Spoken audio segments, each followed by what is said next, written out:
The first time I knew something was wrong was when I kissed her neck and she flinched like I was a stranger in our own goddamn bed. It was small, tiny, a shiver, a lean away, the way you dodge a cold hand in the dark. But it was there. It was real. It hollowed out my chest in one clean stroke, left me lying there awake until dawn while she breathed easy beside me, dreaming of someone else's touch. I stared at the ceiling, counting the cracks, feeling every second pile on my chest until it felt like concrete. She never used to pull away. She used to melt against me. Her fingers used to find mine in the night like gravity. Now she slept with her back turned, the gap between us wide as an ocean. I told myself it was stress, work, the kids, her mom's health. I spun lies smoother than she ever could, just to survive another day. But once you see it, you can't unsee it. It was in the way her phone never left her hand now, like it was glued there, like oxygen. It was in the way she laughed, not with me anymore, but with whoever buzzed her phone past midnight. It was in the way her eyes never quite met mine anymore, sliding off me like I was a stranger passing her on the sidewalk. She still wore her wedding ring, still made dinner some nights, still said I love you out of habit, like brushing crumbs off the table. But the woman I married, the one who used to fight for me, cling to me, look at me like I was the only man alive, she was gone. What was left was a polished lie in the shape of her body, and I hated myself for still loving her. The week everything really started unraveling, she told me she was going to a weekend retreat with her girlfriends. Yoga, wine, whatever bullshit women say when they need to get away from their lives. I smiled like a fool and helped her pack. Watched her fold lace panties and silk camisoles into her suitcase, things she hadn't worn for me in months. "You're gonna have a great time," I said, and my voice didn't even crack. She kissed my cheek, light, absent, and promised to call. She didn't. Saturday night came and went.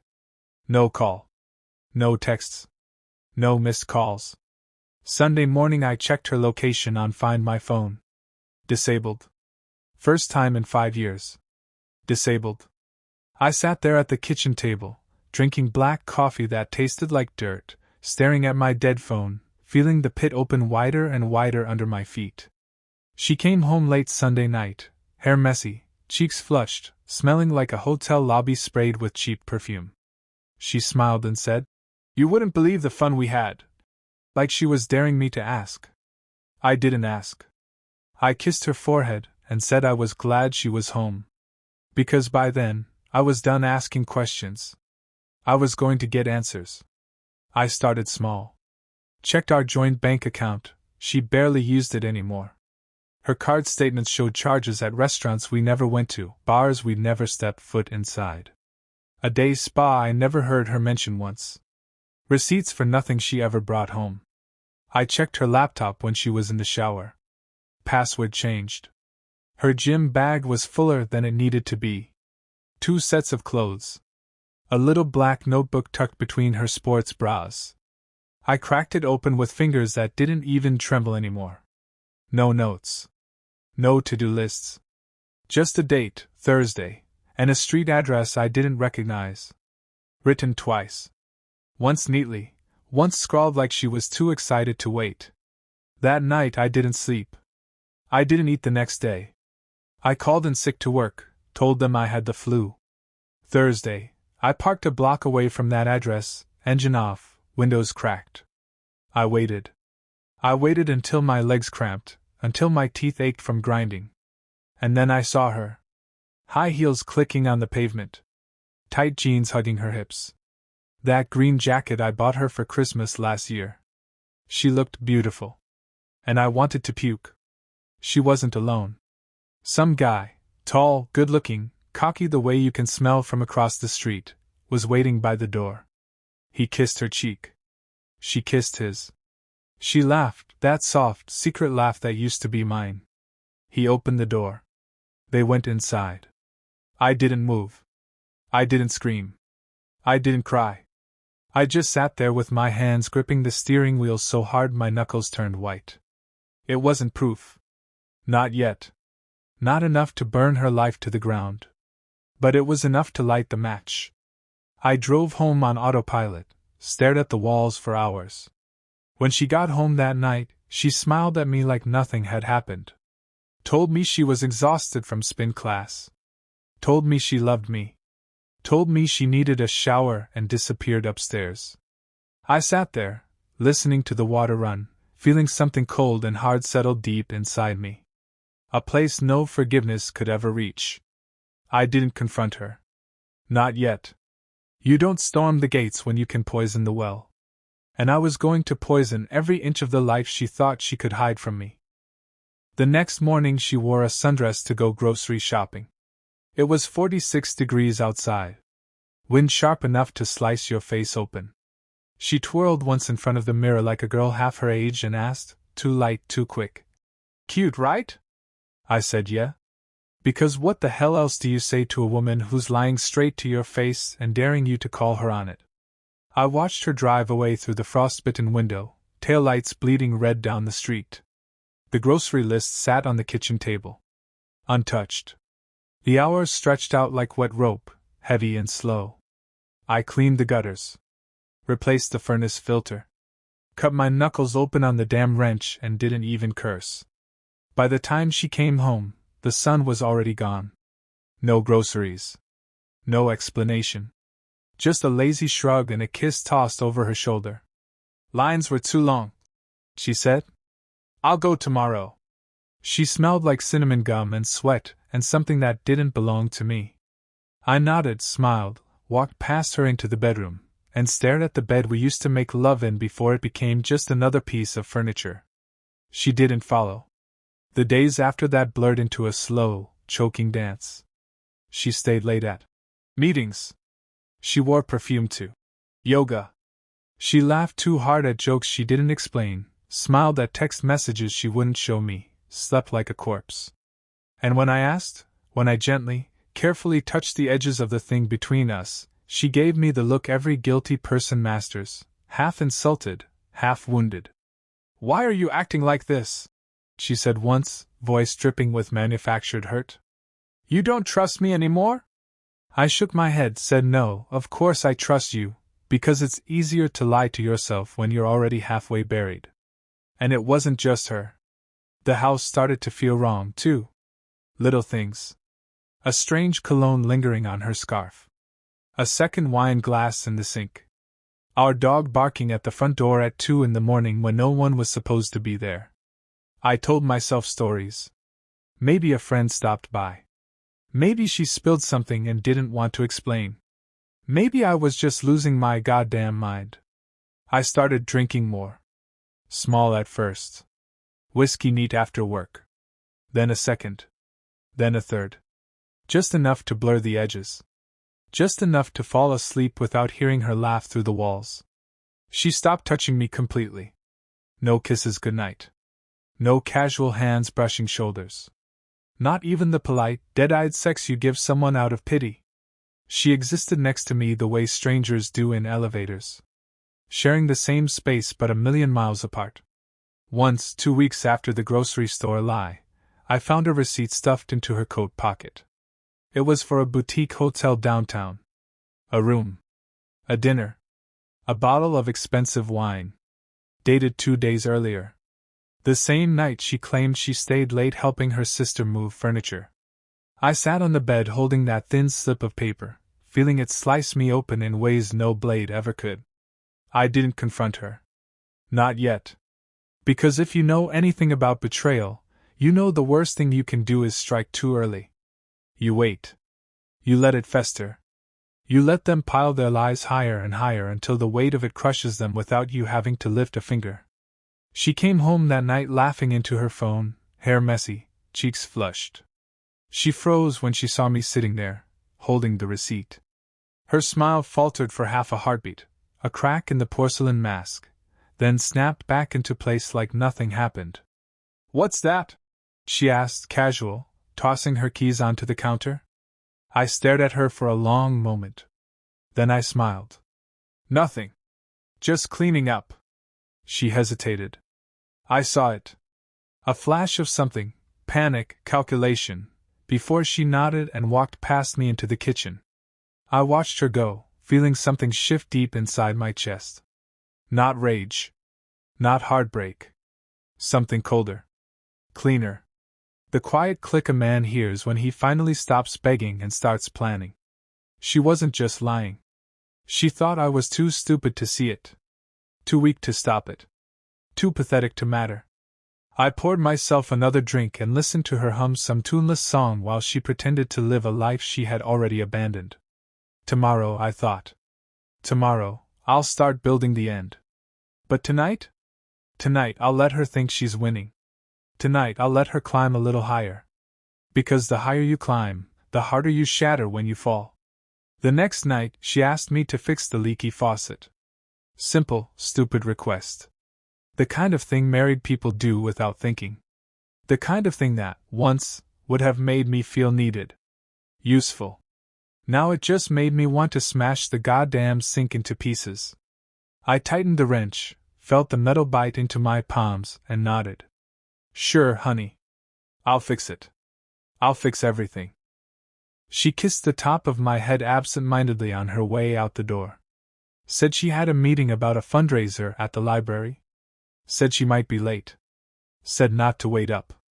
I watched her car taillights disappear into the dark, and I knew, deep in my bones, she wasn't going to the library. She wasn't discussing a fundraiser. She was somewhere else, with someone else, building a life where I was nothing but an empty name on a mortgage. I didn't follow her. Not yet. I finished fixing the faucet. Cleaned the counters. Fed the dog. Took a long shower, scrubbing at skin that felt wrong no matter how hard I washed it. Then I did something I hadn't done since the day we said our vows. I searched her closet. It was methodical, detached, a surgeon carving into a corpse. The first drawer I pulled open was underwear. New sets I had never seen. Lace. Silk. Tiny things she hadn't worn for me in years. Second drawer, jewelry box. A delicate gold bracelet, engraved on the inside with 2 letters I didn't recognize. Not mine. Third drawer, empty. Except for a small, folded piece of paper tucked into the corner like a dirty secret. I unfolded it. A receipt. From a lingerie store downtown. 2 weeks ago. The same day she told me she was at her mother's bedside in the hospital. I stared at it, feeling the slow, steady drip of the truth finally eroding the last pieces of denial in my gut. Not a confrontation. Not yet. Because real revenge doesn't come from catching someone in the act. Real revenge comes from letting them destroy themselves while you watch. She came home close to midnight. Hair mussed. Makeup wiped away hastily, like guilt smeared across her face. She smelled different again. Not the perfume I bought her for Christmas. Something heavier. Muskier. Something cheap and desperate. She slinked into the kitchen, tiptoeing like a teenager sneaking in past curfew, and gasped when she saw me sitting there.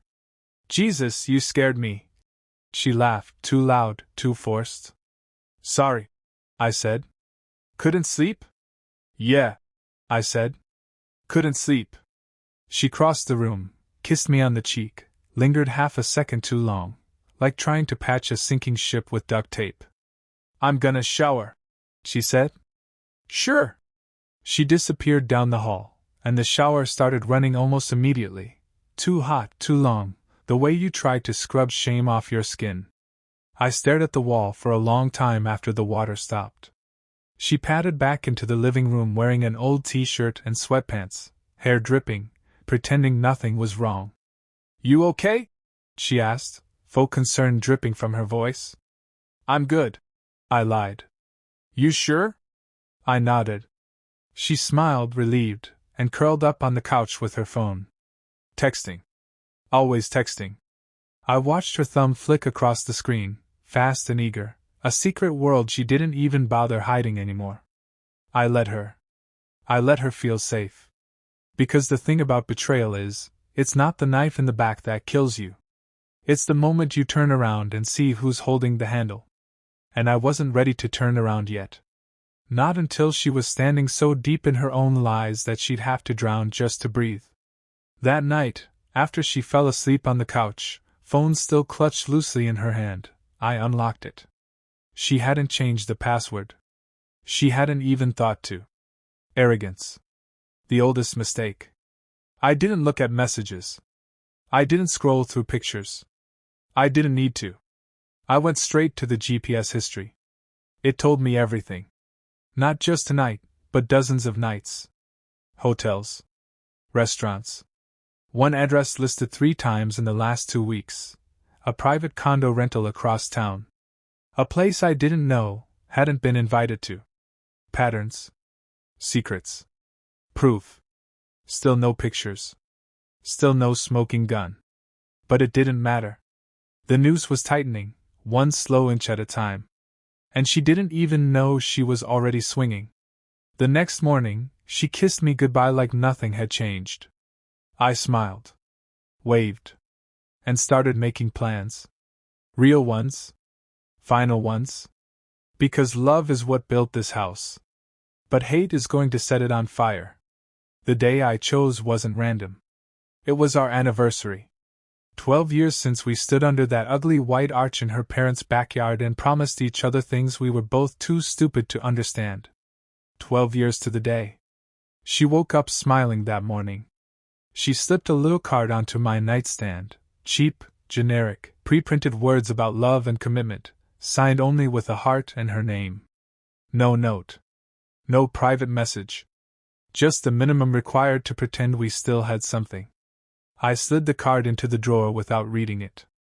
Big plans for tonight? She asked, pretending to stretch, pretending to be casual. I nodded. Yeah. Real special.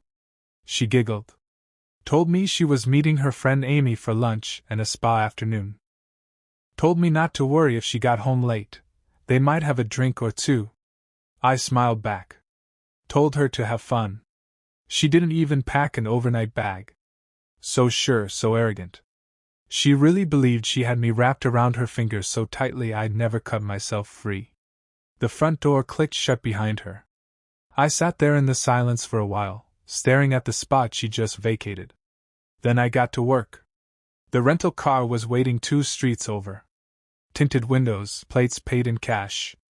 I drove across town, slow and steady, hands light on the wheel. I knew exactly where she'd be. Because I'd been there the night before, planting a tiny, black, glinting piece of plastic in the corner of the condo's living room. Because love taught me how to forgive. But betrayal taught me how to plan. I parked a block away and waited. Waited until I saw her little silver SUV glide into the driveway. Waited until she bounced up the steps in jeans so tight they could have been painted on, laughing into her phone, free and happy and alive in a way she never was with me anymore. The door opened. And there he was. Taller than me. Better hair. The kind of smile that gets you out of speeding tickets and into married women's beds.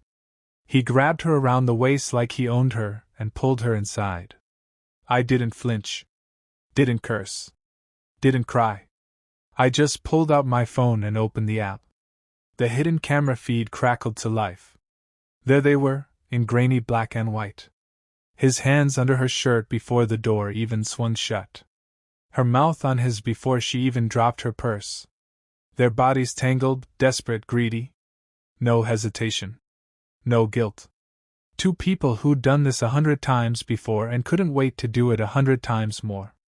I watched for exactly 60 seconds. Long enough to know.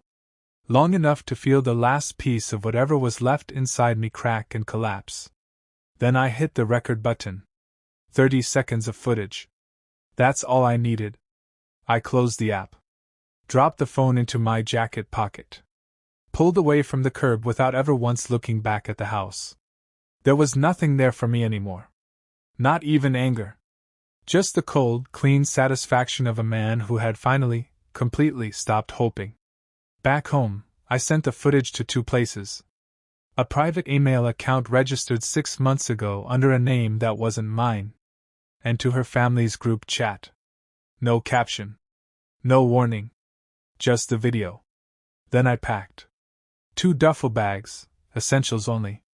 Left everything else, the furniture we picked out together, the photographs she staged, the life we pretended to have. I left a single envelope on the kitchen table. Inside was the divorce filing. Inside was the list of charges. Adultery. Misappropriation of marital funds. Emotional abandonment.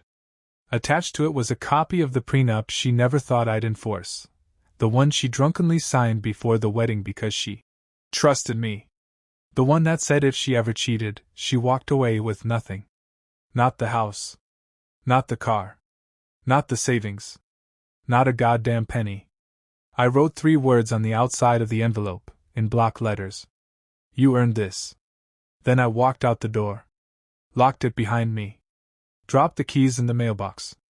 And drove away. She called me 3 hours later. I let it ring. She called again. And again. And again. Texts started pouring in. What the fuck is this? Where are you? We can talk about this. You're being crazy. It was a mistake. I love you. Please come home. Please. Please. Please. I watched the messages stack up, felt the panic oozing out of every word. And I smiled. Not because it made me happy, but because it meant she finally understood.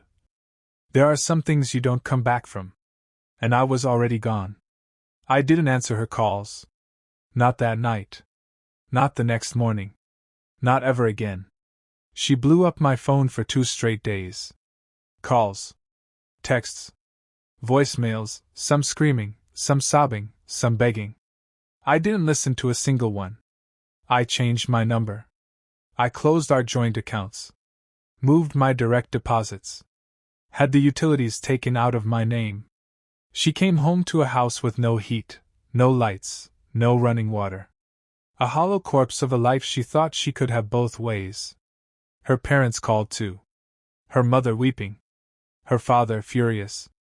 They got the video. They saw what their golden daughter really was. I didn't answer them either. I wasn't interested in patching up their pride. I wasn't interested in hearing another goddamn apology for her sins. I was interested in nothing but peace. Real, clean, blistered earth peace. The lawyer filed the papers by noon the day after the video dropped. Expedited proceedings. Irrevocable cause, adultery, with video evidence attached. Full asset retention to me, per the prenuptial agreement. There wasn't going to be a negotiation. There wasn't going to be a long, drawn-out battle. It was over before she even picked up her shredded pride off the kitchen floor. 3 days after the drop, I walked into my new apartment, a grimy little loft downtown, all exposed brick and drafty windows. It wasn't much. But it was mine. No memories burned into the walls. No ghosts pressing down in the night. Just me. And the cold, sharp taste of freedom. I slept on the floor that first night. No mattress. No blankets. Just the clothes on my back and a bottle of whiskey to keep me warm. And I slept better than I had in a decade. She showed up once. Banged on the door of the loft. Screamed my name. I didn't open it. I didn't even get off the couch. I just listened to her pound and cry and beg, until her voice broke into raw, animal noises and finally faded away down the hallway. I heard from friends, mutual ones here and there. How she lost her job, her boss didn't want the scandal dragging down the company. How her credit tanked, without my paycheck balancing her bullshit. How the guy she cheated with didn't stick around, bailed the second the video went public, leaving her twisting in the wind like a broken marionette. She moved back into her parents' basement. Last I heard, she was waiting tables at some dive bar 2 towns over. A long fall for a woman who used to laugh about people like that. I didn't gloat. I didn't celebrate. There's no joy in watching someone destroy themselves. Just a kind of quiet, final satisfaction. Like closing a book you should have burned years ago. Months later, I finally cleaned out the last box of her things from storage. Old photographs. Christmas ornaments. Some ratty t-shirts she used to steal from me after sex. I didn't even look through them. Just drove straight to the landfill and dumped the whole box into the pit. Watched it disappear under piles of other people's garbage. Fitting, I thought. I met someone new eventually. Took a long time. Longer than I wanted, shorter than I deserved. A woman who doesn't flinch when I touch her. Who doesn't hide her phone when she smiles. Who doesn't smell like another man's aftershave when she says she's been out running errands. I never told her much about my ex. Not because I'm ashamed, but because some things don't deserve to be carried into new beginnings. Some things are meant to die quietly, alone, forgotten. That's what she is now. Forgotten.